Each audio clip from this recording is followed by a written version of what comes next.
అవును సార్. మీకు బాగా కదిలించిన పాట ఒక పాట పాడండి. తను పాడిన పాటల్లో నన్ను బాగా కదిలించిందంటే నాన్న పాటనే సార్. ఇంక అంతకంటే నాకు గొప్పగా అంటే చాలా ఇన్స్పైర్ అయిపోయాను నేను. ఒక తండ్రి మీద బ్రతికున్నప్పుడే తండ్రి జీవితం గురించి, తండ్రి అంటే ఎట్లా ఉండాలనేది అంటే ఒక ఊహాజనితంగా రాసే విషయం కాదు సార్. ఒక తల్లి విషయం కానీ, ఒక తండ్రి విషయం కానీ, అది భౌతిక విషయం కదా సార్. పాడండి. పడతాను సార్. అది నన్ను ఇన్స్పైర్ చేసింది ఆ పాట. నాన్న నాన్న నాన్న నాన్న నాన్న నాన్న నీ మనసు ఎంత మంచిదో నాన్న, నాన్న నాన్న నాన్న నీ ప్రేమ ఎంత గొప్పదో నాన్న. మేము అమ్మ కడుపులో ఉన్నప్పుడు అమ్మ మనసు కష్టపెట్టలేదట, మేము భూమి మీద పడ్డ వేలప్పుడు నువ్వు బాధలన్నీ మర్చిపోయినావట. ముద్దు పెట్టుకొని గుండె కద్దుకుంటాము,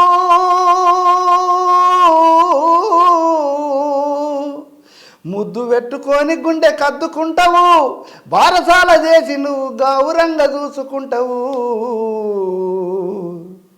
నాన్న నాన్న నాన్న నీ మనసు ఎంత మంచిదో నాన్న, నాన్న నాన్న నాన్న నీ ప్రేమ ఎంత గొప్పదో నాన్న. మా ఏలు పట్టుకొని నడక నేర్పినవు, ఎదల ఎత్తుకొని మురిసిపోయినవు, మంచి చెడ్డలన్నీ మాకు చెప్పినవు, మేము ఎదుగుతుంటే నువ్వు పొంగిపోయినవు. బుద్ధులెన్నో చెప్పినవు, బుజ్జగించినవు,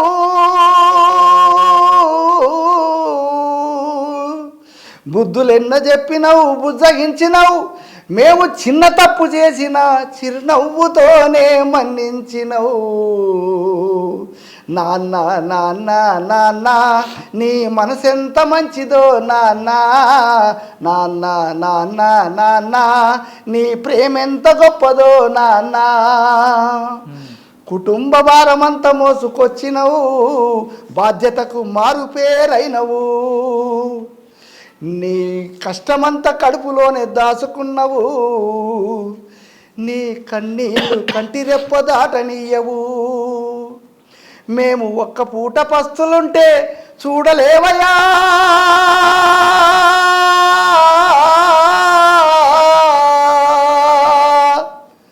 మేము ఒక్క పూట పస్తులుంటే చూడలేవయా, నువ్వు ఎన్ని పస్తులున్నావో మాకు చెప్పలేదయా.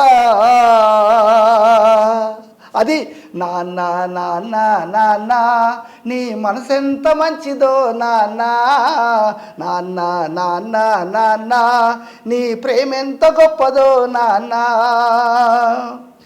మేము కోరుకున్నదేది కాదనవు, మా మనసును గాయపరచనీయవు, నీ ఎదల ఎన్ని బాధలున్నా కానీ నా క్షేమమే నువ్వు కోరుకుంటావు. నీ త్యాగం ఎంత పొగిడినా కొంచెమేనయా,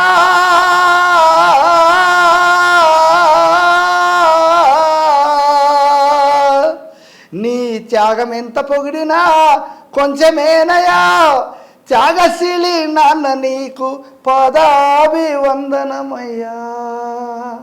ఇంతకంటే గొప్పగా తల్లిదండ్రులకి ఏముంటుంది సార్ కీర్తి.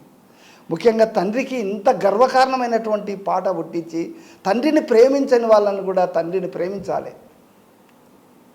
సాయి చూడు వాళ్ళ నాన్న ఎవరి నాన్ననో చూసి ఇన్స్పైర్ అయ్యి తండ్రి అంటే ఇంత గొప్ప వాళ్ళు కూడా ఉంటారు.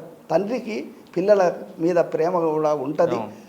తండ్రి యొక్క అవసరం పిల్లలకు అందరికీ ఉంటుంది. మా నాన్న కూడా అట్లా ఉన్నాడు, మాకు అట్లా నేర్పించిండు. ఆయన చూసి నేను నేర్చుకున్న పాట నేర్చుకున్నా, ఆయన మాట నేర్చుకున్నా, ఆయన క్రమశిక్షణ నేర్చుకున్నా. ఆయన జీవితమే నాకు ఒక గుణపాఠం. కష్టాలు కన్నీళ్ళు అన్నీ ఆయనకు తెలుసు. పిల్లల్ని సంతోషం ఎట్లా పెట్టాలని తెలుసు. పిల్లల్ని ఎప్పుడు కూడా ఆయన దుఃఖపెట్టిన రోజులు లేవు, ఎప్పుడు సంతోషమే కలిగించిండు మా నాన్న. అన్న ఈ పాటలో సాహిత్యం ఉంది కదా, నాన్న గురించి రాసింది అన్న. పాటల్లో కాకుండా నిజ జీవితంలో కూడా అలాగే ఉంటాడు మీ పట్ల సాయి? పాటల్లో కాకుండా నిజ జీవితంలో కూడా సార్ అంతకన్నా ఎక్కువ ఉండేవాడా? అంతకంటే ఎక్కువ అని ఇప్పుడిప్పుడే ఉండేది, కానీ నా పట్ల మాత్రం ఎప్పుడు ప్రేమ కలిగి ఉండేది సార్. సరే చాలా ఏళ్ళు మేము కొన్ని రోజులు కలిసి లేము, మాట్లాడుకునిలేము, కొంచెం దూరం. అంటే ఆయన ఎప్పుడు హైదరాబాద్లో ఉండేవాడు, ఆయన ప్రోగ్రాంలు ఎక్కువ ఉండేవాడు. ఎప్పుడో ఒకసారి నేనన్నా వచ్చి కలవాలే, లేదా ఎప్పుడో ఒకసారి అమర్చింతకు వచ్చి తను రోజుకి వచ్చి మాట్లాడారు, ఫోన్లో మాట్లాడేవాడు అప్పుడప్పుడు, తక్కువ. కాకపోతే సార్ నా దృష్టి ఏంటంటే ఎప్పుడు కలిసి ఉంటేనే ప్రేమ ఉంటుందని నా అభిప్రాయం కాదు. ఎప్పుడన్నా కానీ ఒక్కసారి సార్, ఇప్పుడు మీరు ఉన్నారు, ఒకసారి సార్ బాగున్నారా మీరు వెంకటరాములు గారు అంటే అదే హ్యాపీ అనిపిస్తుంది. అట్లా కన్న కొడుకు ఇంత ఎదుగుతున్న క్రమంలో నాతోటి ఒక పూటగా మాట్లాడకపోయినా కలవకపోయినా అది పెద్ద విషయం కాదు. కానీ గొప్పవాడుగా కీర్తించబడుతున్న కొడుకును చూసి ఇంకా అంతకంటే సంతోషం ఇంకేముంది, గర్వం అది చాలా గర్వంగా అనిపించి నా కొడుకు చాలా ఎక్కడైనా ఉండని హ్యాపీగా ఉన్నాడు, సంతోషంగా ఉన్నాడు. మా నాన్న వల్లనే నేను ఇంత గొప్పవాడిని అయినా అని చెప్పుకున్నాడు. అది ఎక్కడ పోయినా సార్, ఎక్కడ పోయినా తను మా నాన్న నాకు ఈ పాట నేర్పించిండు, మా నాన్న వల్లనే నేను ఈ స్థాయికి వచ్చిన, నేను మా నాన్న లేకుంటే ఇక నేను లేను అని నాకు పాదపూజ కూడా చేసింది సార్. నా ప్రమాణ స్వీకారం అప్పుడు ఒక తండ్రిగా మా నాన్న నాకు జన్మనిచ్చి రక్తం పంచిచ్చి, అదే కాకుండా నాకు ఒక స్వరం ఇచ్చిండు. ఆ స్వరంతో ఈరోజు సాయి చంద్ అనేవాడు ప్రపంచం అంతా వెలిగిపోతున్నాడు. అది మా నాన్నకి స్వరం లేకపోయి ఉంటే నేను ఎంత సాధన చేయవలసి వస్తున్నానో, ఎంతటి ప్రావీణ్యం సంపాదించుకోవాల్సి వస్తున్నానో అని తను భావించి, మా నాన్న నాకు గురువే, మా నాన్న జీవితమే నాకు పాఠం అయిపోయింది, అంతకు తప్ప వేరే ఏమి లేదని చెప్పి మీరు ఆయనకి కోట్ల